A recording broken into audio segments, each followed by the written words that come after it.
Today on an all-new Dr. Phil. She lives with her adult sons. I walk her to the door, it reeks. So you don't want them smoking dope, but they do it at home. She'll smoke with us. Yes, I have. Then you come up the next day acting like you've never done nothing wrong. But who's the bully? You've bitten JT. But let me tell you why. Wait a minute, okay, so you're gonna now justify it.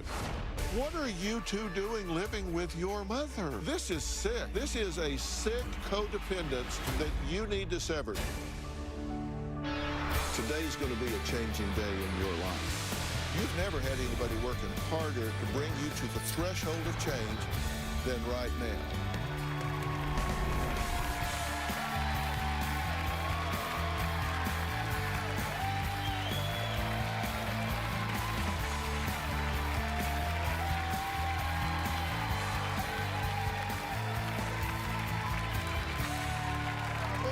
Lisa says she's proud to have raised two sons, 24-year-old JT and 20-year-old Jacob, by herself as a single parent. She claims as the sole provider, she gave her children everything to a fault. Because now she says her sons are spoiled rotten. Elisa says she went from being best friends with her sons, almost like the Three Musketeers, to being on the receiving end of their constant disrespect. Now, she now says her sons are hateful potheads who refuse to move out. JT and Jacob agree that things at home are not going well, but claim it's their mom's fault because she is an abusive bully who is holding them back in life. So who's telling the truth here? Well, let's hear from Elisa first. My sons, Jacob and JT, are absolute potheads. There you go. Okay. I walk her to the door, it reeks. Just hit it. She'll smoke with us. I have done that, yes, I have. I raised my sons as a single mom. We used to be so close. In 2011, I was diagnosed with colon cancer. My boys were my rock during the whole thing. Now it's like my boys are angry people every day. All they do is act like rude, entitled, spoiled brats. No, you never let me speak. You never let him speak. You keep cutting me off. My oldest son, JT, is so impatient, irresponsible, and he has a terrible temper. You look at me like I'm crazy because I'm downstairs just in my own world. I'm trying to let you be you and have whatever you got going on and let me be me. Right now, JT works at a retail store doing loss prevention. JT gives me about $600 a month. It's like pulling teeth trying to get that money from him because the rest of his money, he usually spends it on weed. And then you'll guilt trip me. It's not about how you feel. It's about something that you say that you think that'll make me feel bad about what I'm doing already. My younger son, Jacob, is a big mouth. He's a know-it-all. He's lazy. Plus, every time I'm around you, I have to hold a certain face because you're calling me a bitch. He just sits on his ass, plays video games, and doesn't go to work. Everything I say, it becomes an argument with Jacob. Oh, Jacob, you're a manipulator as well. I'm not a manipulator. I'm a know-it-all. When he was younger, I used to tell him, "You're so sweet." I'd say, "I need some of that brown sugar." Now, Jacob hates me. Because you tell us you don't care about me. You don't love me. It's not a guilt trip, it's how I feel. Sometimes I feel like I should move out of state and start over without my boys. I don't need this in my life. Well, Elisa, I'm glad you're here. Thank you. You're in conflict with both of your boys, right? Yes, I am. I mean, and they're kind of a team, kind of a pair. Now they are. They're bullies. And do they gang up on you? Every day. And you raised them. In fact, you've told us you take great pride in that you raised these boys as a single parent. Yes, I do. And I take sometimes great as pride. adults, we talk about these younger kids, the younger generation, as though we had nothing to do with it. Mm-hmm. You had everything to do with it. You wrote on the slate of who they are. So what did you write on the slate of these two boys that's made them the way they are? I mean, they first started off to be these sweet little boys, but now they're just out of control. And I think it started with them smoking the marijuana. I believe that that's what made them go downhill because now they're just disrespectful. They tell me to shut up. They call me a bitch. They treat me like one of the hoes from the street. I mean, they're just over the top. You said the marijuana, they started smoking marijuana. that changed them, so we have that, but that's one thing. Is there anything else you would put on the list? Anything that you own? Well, I could say that obviously I spoiled them, so that was not good. Well, I made a list of the things that you call spoil, I call enabling them. Okay. But tell me if you agree with these things. I mean, you say you want them to leave, but yet you provide housing for them. Well, yeah, You pay the utilities, the groceries, you do their laundry, I do. and they say you're very controlling, but at the same time, they live a rural and expectancy-free life. They just Right. kind of come and go as they want, do as they choose. You say you don't want them smoking dope, but they do it at home, Right. and you've done it with them. Yes, I have. I've And you tried drive it. them to pick it up. Yes, I do. Well, I have.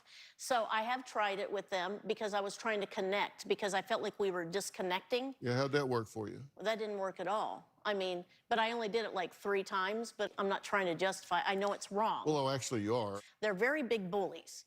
They make me feel so much pressure. They are always on me, on me, on me. Everything I do is wrong. I obviously did not know how to discipline them So you do when have they were some younger. ownership in this. Yes, I do. Okay. Now, you used a lot of words to describe these young men that you took great pride in raising. Yes. And here are the ones that jumped out at me. This is JT. Dope fiend, horrible-tempered, impatient, disrespectful, irresponsible, looks like a freak when he's smoking, an addict. With regard to Jacob, dope fiend, big mouth, know-it-all, lazy, sits on his ass, irresponsible, disrespectful, arrogant, entitled little boy, liar, manipulator, and addict. So... Well, I mean, I don't know for a fact they're an addict. it just appears that way because when my oldest son... wait a minute. Let's not hang up on the last word I said. Okay. Look at the screen. This is how you describe the young men that you raised. Right, that I took pride in raising. Yeah, great job, Mom. Right. I mean, you're grading your own paper here. Right, which I'm so disappointed in myself. Yes, I am. I know I've messed up. That's why I'm here. Because I'm trying to get somebody that can help us reset, as you say, the reset button. I've watched your show for many years. Why'd you let him drop out of school? The youngest one, how could I stop him? You're his mother. You install expectancies. You install a pattern of life, a hierarchy within the family, and expectations of a young man to prepare him for the next level of life. I didn't know how to do that. I can tell you this. You the way decided to that- be their friend. Yes. And I already know. I've watched your show. You say you can never... I've heard you say something about you can't be your kid's friend. But for some reason, I was always trying to be their friend because when they were little, I used to share half custody. And Oh, so, you can be their friend, but that's not your primary job. I know. All right, coming up, Elisa's 20-year-old son, Jacob, and 24-year-old son, JT, they've been listening backstage. They say they're not the problem. Right, I'm... They say their mother is a bully Right. and sends mixed messages. Anyway, we'll talk to them after the break.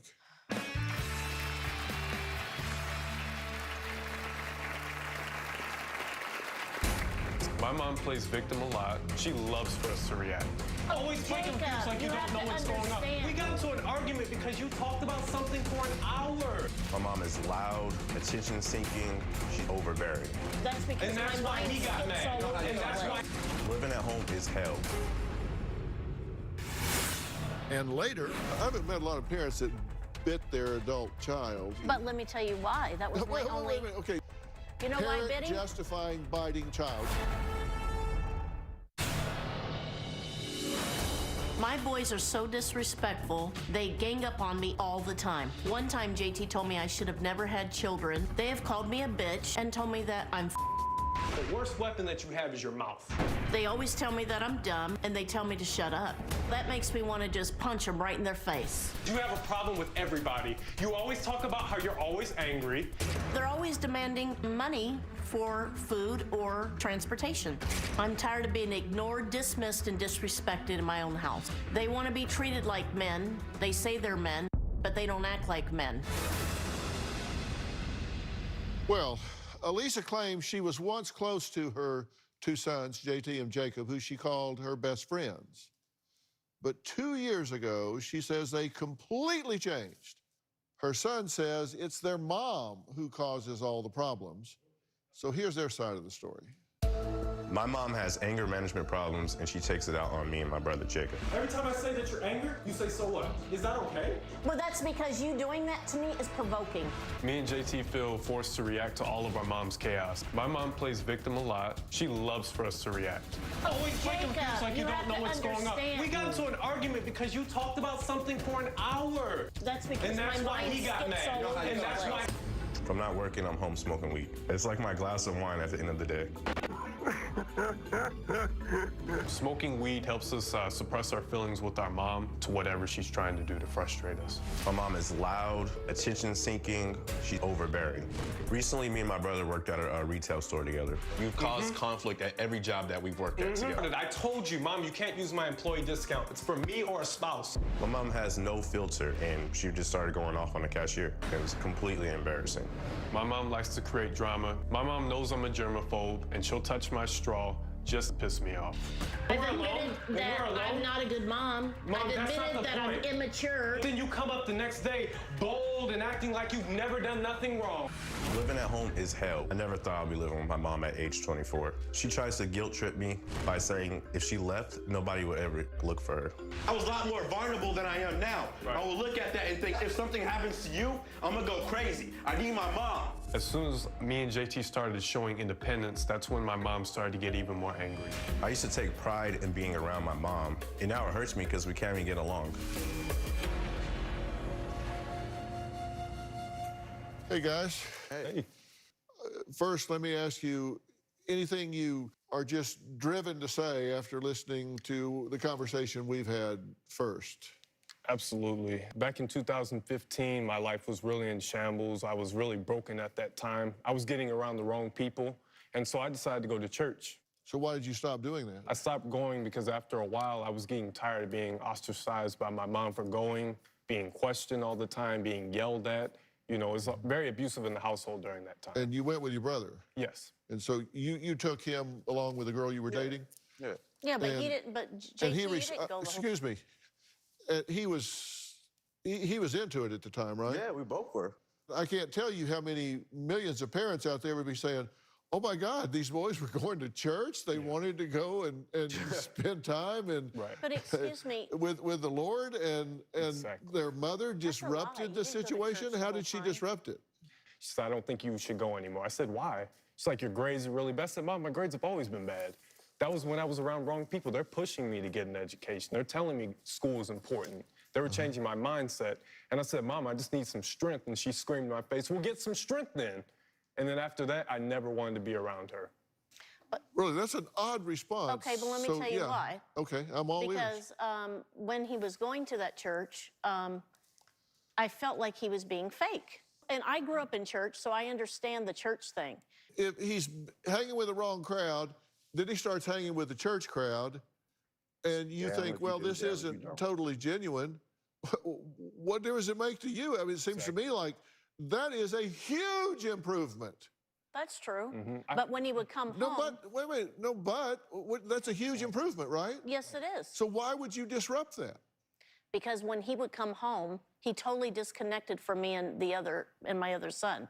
I felt like he kind of just spit us out when we all used to be so close, the three of us. So you were jealous of the church? I don't feel like I was jealous. Well, it sounds to me like he started bonding with someone besides you, and you got Maybe. threatened and said, okay, we gotta blow this up. Absolutely. I never thought of it that way. Definitely.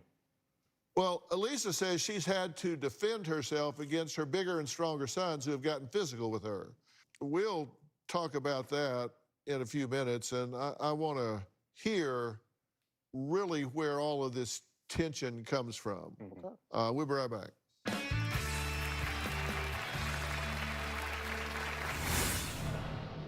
We're talking about the time when I got mad and I caught the girl in my No, house that's and I what you're jumped her. talking about. Since you want to interrupt this situation and be the center of attention again, then we'll just do that.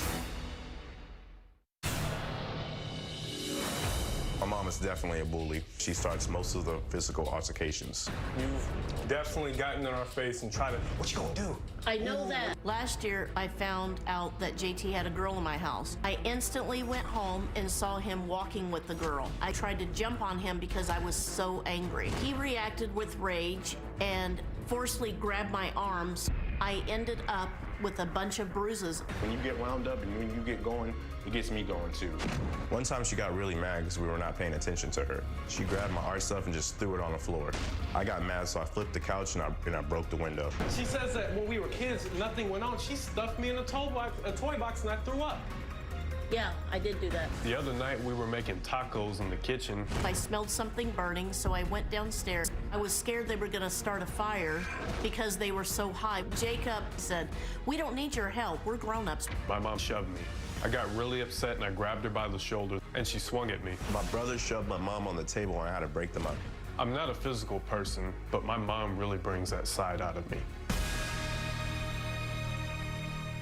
All right, JT, let's talk about this relationship that you had. Was she threatened by that? Oh, yeah. Calling all the time, always wanted to. But I don't want women and girls in my house. We're talking about the relationship I had, not the person I brought over to the house. Okay, but I just meant in general. Yeah, was well, I'm not talking around. to JT right now, so go ahead. We were never around the house when I was in a relationship. I was at her house. I know, but we're talking about the time when I got mad and I caught the girl in my house. No, that's and I what you're jumped her. talking about. It sounds very much to me, since you want to interrupt this situation and be the center of attention again, that we'll just do that for a second. Okay. It seems to me that you have changed these young men into surrogate partners for you. Right. And become agree. very jealous and threatened whenever they turn their attention away from you to someone else. Your mother got sick, Yes. and she says during that time, you two were her, quote, little protectors. Yes. Okay. She had colon cancer, Right. Yes. Oh my God. and that was a hard time for y'all. Yeah, and she's been sick her whole life. Our whole life. Yeah. I have had 9 brain surgeries Right. as well. Always had that, like, you know, that need to make sure that she's just okay, you know, that she can just make it to the next day, you know, whatever. This is why I have problems with her. It's because, like, she says that she loves us, that she supports us, but whenever we try to do something outside the house, that's when she wants to, you know, just pile all her problems on us. But she gives you a lot of contradictory messages. Yeah. That I can see. Like Yeah. she says, move out. Yeah. But then Get she out, admits to Exactly. letting you stay, and Yeah. it makes it hard for you to go away. Yeah. She says, follow the rules, but then she admits that there aren't any set rules. Exactly. Right. She says, don't smoke, but then admits to smoking with you and actually driving you to get marijuana. Yeah. Exactly. She says, go to school, Doesn't and then admits to not requiring either of you to even finish school. Yes. She says, show some respect, but then calls both of you insulting names. I agree with everything you're saying. It's a damn if you do. It's damn like if I you don't know how to be a parent. She can I've admit done the best something. I could. She can admit something and defend it all at the same time. Yeah, I called you that, but this is why I called you that.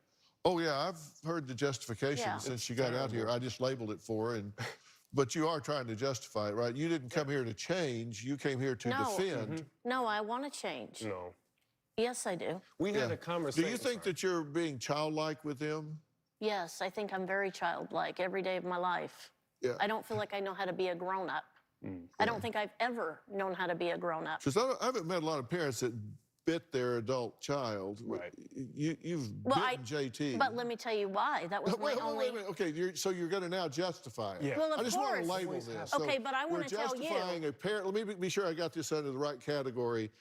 You know why, Parent Biddy? justifying biting child. Okay, go but ahead. let me tell you why. He had my head like this. Was holding my head. I couldn't move my head. Yeah, That's yeah. all I had was my mouth.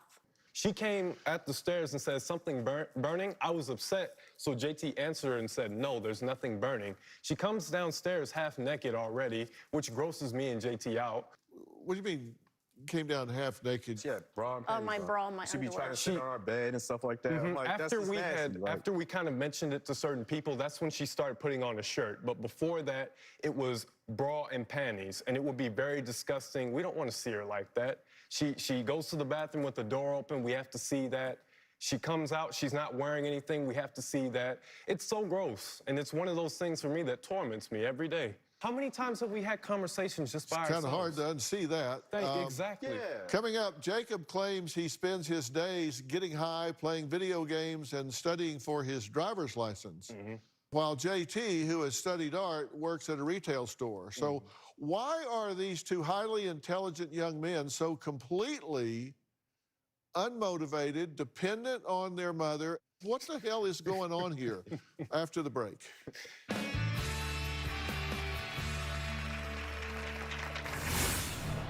What the hell are you doing living with your mother? I tried to leave when I was 18. And you tried to leave. I saw you walk out here. Your feet work, your legs work. I believe my mom has sabotaged us so that we can't prosper and move forward in our life. In high school, I started going to church to seek direction and discipline. As soon as I started doing that, my mom told me she didn't want me to go anymore. After graduating high school, I attended the Academy of Art. And I stopped going because my mom wanted me to give her all my attention and just not focus on my schoolwork. Maybe I have sabotaged my kids' lives, not on purpose. I feel like everything is my fault. I feel like you can hang me on the cross and crucify me. Okay, well, let's get one made. Let's get a cross made up. We'll hang you and crucify you. And then I'd rather be not here anyway. maybe you will be in your glory at that point. No, But I now, doubt it. Say something. so you do what we call in psychology undoing. You'll admit something and then immediately undo it by saying, yes, I did that, but. Well, yes, that happened, but. Well, let me tell you why I did something incredibly inappropriate. So it's like you have no real ownership of anything, but that's one thing. Look, I want to talk to you two because we have sons. Robin and I have two boys. We have great relationships with our two sons. Talk to them, probably every day, one way or another. Right. And at like 18 and 1 minute, they were happily crossing the curb. I mean, they were off to college and off into their lives, and she cried all the way home, and I was like, yes! Because I knew we would have a lifelong relationship, and we do. But now, my question for you two is, okay, so let's say that your mother has been inappropriate. What the hell are you doing living with your mother? I tried to leave when I was 18. And you tried to leave. I saw you walk out here. Your feet work, your legs work. Right. What are you two doing living with your mother? We need to get out of here. It's just something that I think we've always been used to. I think it's something that we fall back on. I tried to go back to school before the pandemic, and I was in a math class, and that was the subject I really struggled with at the time. But I was starting to get it. She kept calling me over and over again. She knew I was in school. She had dropped me off, and I'm already... Why are you calling him when you know he's in class? I don't even remember that. I'm sure I did it. I'm not saying I didn't. She was taking care of a client at the time. She was on a break, and she wanted to complain to me about one of her clients. So she was very anxious to have me on the phone to tell me everything. Okay, so she needed you to complain to. Yeah, we're her reassurance. Does that not seem wildly inappropriate to you? Happens Yes. every day. He's trying to get an education. You're sabotaging. He's going to church instead of hanging with the wrong crowd. You're sabotaging that. What? JT's getting in a relationship. No. Anything that doesn't orbit around you, you try to blow up. Yes, definitely. And so why are you two not able to break the gravitational pull of this orbit? And I'll tell you why. I think you got problems smoking all of this dope. Yeah, okay. And I don't think either one of you have done any research about what that does to your motivation, your problem solving, your clarity, your problem recognition, your initiation, your any of the things that we're talking about. JT and Jacob say their marijuana smoking is just an escape, but is it a much bigger deal than young people like to acknowledge? Yes. Well, we're going to talk about that next, and I think they're going to be, well, shall we say, enlightened.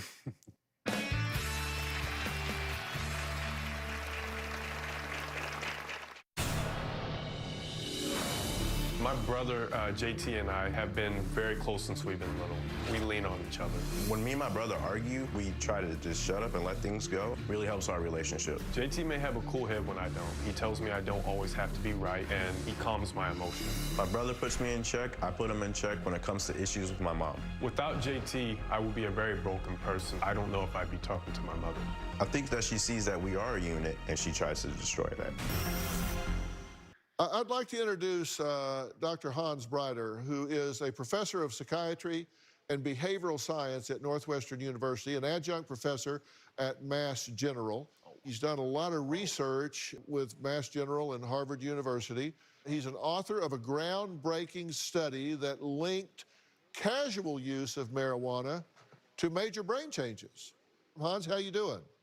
I'm doing very well. It's great to see you. You're looking great. Good to see you. Let's just talk, if we can, about what all of your research has found. And you say this has a massive effect on working memory. Can you explain to these young men why working memory is so important and how many cognitive functions it's involved in? It's at the core of everything you do. So working memory relates to how you take one piece of information, connect it to the next piece of information, to a third piece of information.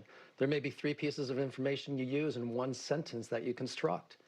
Whether you're speaking, whether you're reading, or you're trying to put together kind of a negotiation point with an employer or with your mother or with your brother. Working memory is at the core of everything we do. How much IQ erosion do you see or can you see in young men like this that are smoking dope every day and sometimes all day? So when people talk about IQ, they're talking about 2 fundamental aspects. One is fluid intelligence, which is how well you can adapt your learning to novel circumstances and be innovative and creative. They also talk about crystallized intelligence, which continues to accrue during life and relates to just basically aggregating and better organizing the things you've learned for judgment and decision making. Now, between fluid and crystallized intelligence, fluid intelligence is heavily connected to working memory. And it's at the core of being able to be an artist. It's at the core of being able to feel gratitude and feel spiritual. It's at the core of everything you do.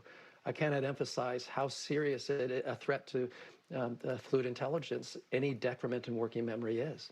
And when you have young men that are using marijuana, certainly not casually as much as they are, their fluid intelligence is going to erode in a measurable, meaningful amount. Absolutely, unambiguously. You see it also in the context of how well they do in school. We don't call it dope for nothing. So what do you guys think about what you're hearing? Honestly, you know, everything he's saying makes sense. What the doctor is saying to you is every time you smoke marijuana, you're doing brain damage. And so when I ask you, why are you at home with your mother when you're grown men here, this is a big part of that explanation. Your motivation is eroded, your initiative, all of these things that have to do with saying, look, we're grown up. Let's get out and start our lives. Dr. Breider, once again, thank you for coming on here and delivering a clear message about something that is emotionally and psychologically addictive to millions of people. It's so important, and you have such credibility in this field because of your study and your work, and it had a profound effect when you've been on before, and I'm sure it will again. So thank you very much for joining us today. My pleasure. Thank you. We'll talk soon. All right, coming up, will Jacob and JT make some serious life changes, even if it means going way outside their comfort zones? Well, we'll find out when we come back.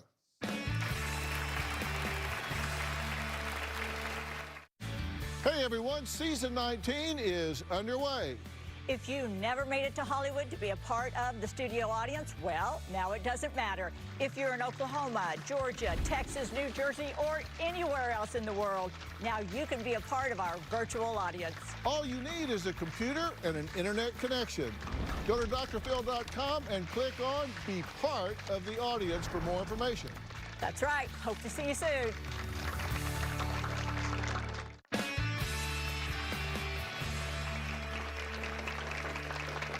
We're talking to Elisa, who says even though she loves her two sons, JT and Jacob, she may have not always encouraged them to be adults the way she should have.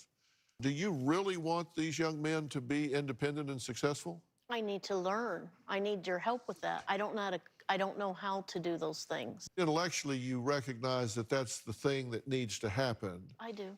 But you need help with your anxiety about that because... With everything. I have anxiety about everything. I know it's wrong. I know it's wrong to depend on them. Yeah, well, here's my question to you two. Yeah.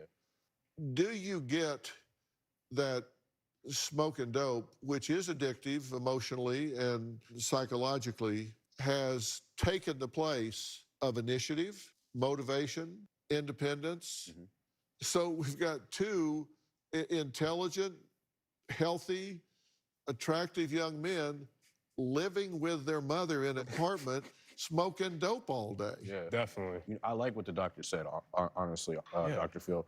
It makes a lot of sense.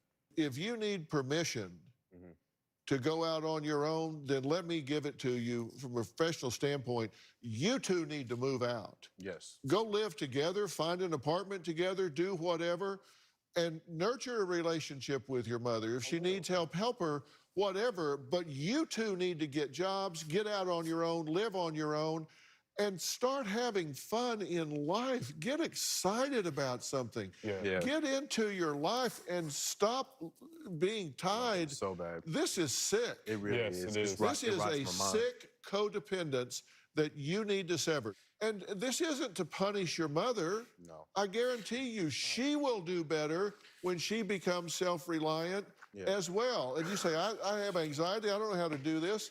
Yeah, I will help you with that. I will get you professional help with that. I will hook you up with Doctor On Demand, which is our company. So I know I can get this done. I'll get you kickstart. I'll get you 10 sessions with a doctoral level therapist on the face of your computer where you don't have to go sit in a waiting room with sick people and worry about getting infected, where you can start straight away dealing with your anxiety and setting some life goals to live independently and have a healthy relationship with your sons. I'm not asking your sons to cut you out of their life. I'm asking them to have a healthy relationship with you. I'm going to do the same thing with you I did with her. Yes. I'm going to set you guys up with Doctor On Demand. Okay. Where you can make appointments. It's teletherapy, so you don't have to worry about going and getting... COVID test? Yeah, exactly. And I'm going to set you up with 10 sessions with somebody, so this will give you a good running jump start to plan out what you need in your life and how you need to redefine the relationship with your mother. It will be healthy for you, it will be healthy for your mother, and you need to put the dope down. Okay. As he said, there's a reason they call it dope. Dopes. Don't sit around being dopes. Get out and do what you need to do. Fair enough? Yes, definitely.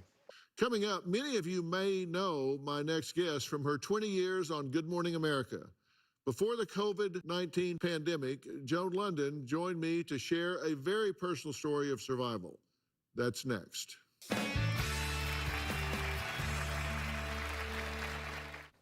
Now, my next guest is someone that many of us woke up to for 20 years on Good Morning America.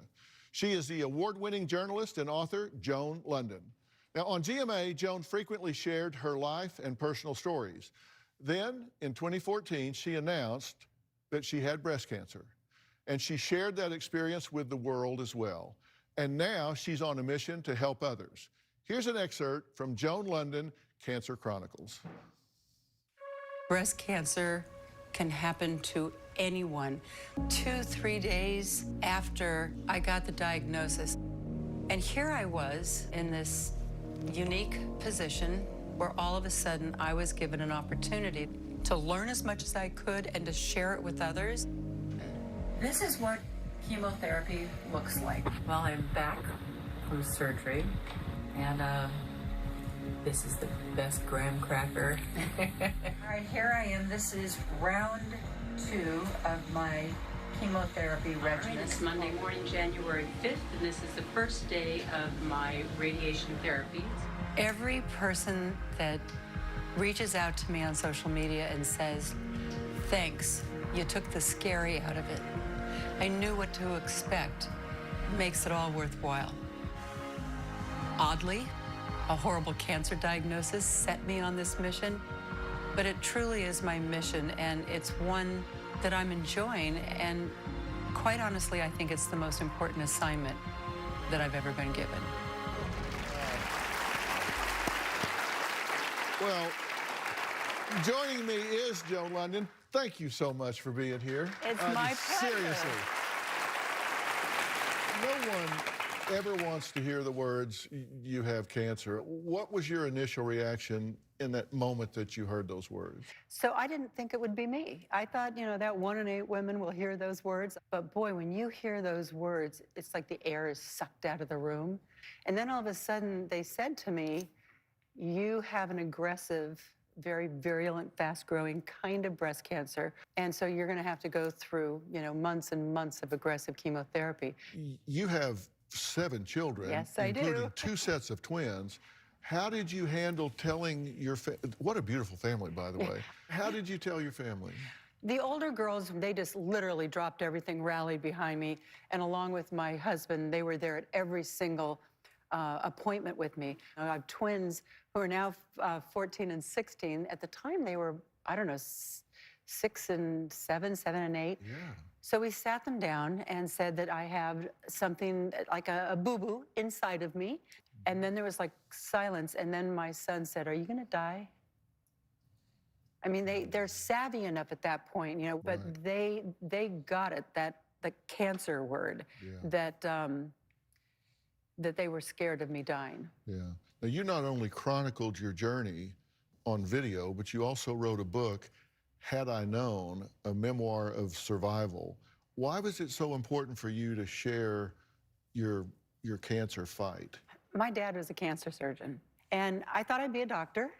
So I always kind of felt maybe a little, I don't know, disappointed in myself that I hadn't, you know, followed in his footsteps. And all of a sudden I realized, you know, he was taken way before his time. And I thought, wow, this cancer diagnosis, if you like choose to be open about it, it's kind of like the baton was being passed to me and I can carry on my dad's legacy. As soon as I changed my focus from my cancer and my treatment to the fight against cancer and helping others, it changed everything. I could be able to learn things, share information, and help others. Is there an area of cancer treatment that you feel people should really be aware of? It is really, really important that anyone going through strong chemotherapy understand that they are at higher risk for infections. And you just really have to talk to your doctor about ways to lower your risk of getting an infection. And frankly, I encourage anyone living with cancer to educate themselves and feel empowered so you can be a proactive member of your healthcare team. And to help others in their cancer fight, you're part of an educational initiative now, so tell us about it. I'm really proud that I'm working with Amgen on athomewithjoan.com. On the site, you'll see my conversations with some really inspiring cancer patients that I've met who talk about what's helped them along their journeys. And you can also listen to my conversations with healthcare professionals about why it's important for patients to reduce that risk of infection. Look, if you know someone who is battling cancer, seriously, go to athomewithjoan.com. Not only are there interviews with amazing women, but you can also download a guide of questions to ask your doctor about your risk of infection and treatment options. Thank you so much for being here and talking about this. And I want to thank all of my guests today, and a special thanks to Joan London and Dr. Hans Breider. You know, there are some things that I just love about social media. Primarily, it lets me hear directly from you. I read all your comments and posts, and I came across this question from Shaheen126 on Instagram. He said, what's your pre-show routine? My pre-show routine? Well, I get up at 5, I go out to Santa Monica Pier, and I swim about 5 miles out and back. Well, maybe not. Oh. No, actually, Robin rolls me out pretty early, and I start going through graphics and looking at video pieces and getting all the facts of the story fresh in my mind that I've been working on for a week. Because we do our homework, and I take this really, really serious. So I spend it getting ready for what I'm going to do right here when we start our work. So it's all focused on what I'm going to do for the day. So keep your Instagram and Twitter posts and Facebook comments coming. I just might read yours right here. We'll see you next time. Thank you so much.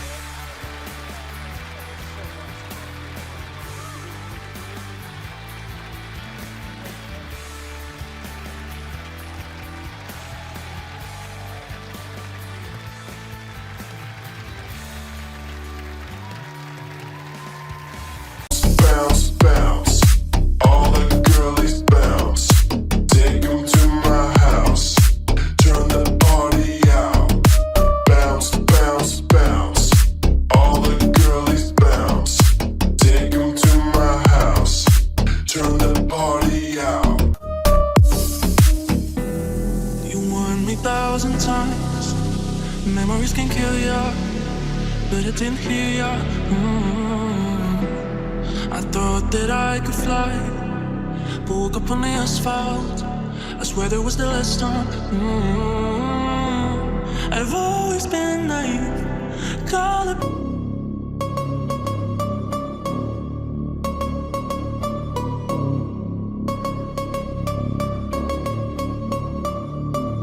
Ooh, you know we gon' get it.